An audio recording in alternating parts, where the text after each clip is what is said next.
Hello everyone, আসসালামু আলাইকুম। আজকে আমি সকালের নাস্তা সহকারে কি রান্না করলাম আপনাদের কাছে শেয়ার করব।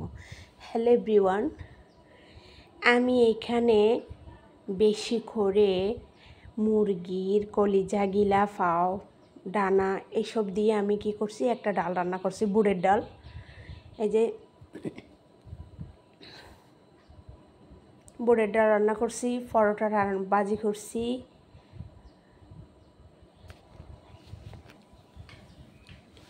এটা হচ্ছে সকালের নাস্তার মধ্যে ছিল।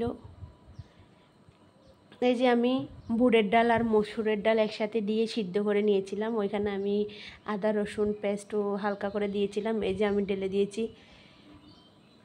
এখানে মুরগির সব ইয়াগুলা কষিয়ে, হাড়গুলা কষিয়ে আমি কি করলাম, ওই ডালগুলা ঢেলে দিচ্ছি। ঢেলে দিয়ে আমি ধনিয়া পাতা দিয়ে এখন নামিয়ে নেব। এদিকে আমার পরোটা চেকা শেষ। এই যে এই হচ্ছে আজকের রান্নাবান্না, সকালের নাস্তা থেকে শুরু। আল্লাহ হাফেজ, আসসালামু আলাইকুম।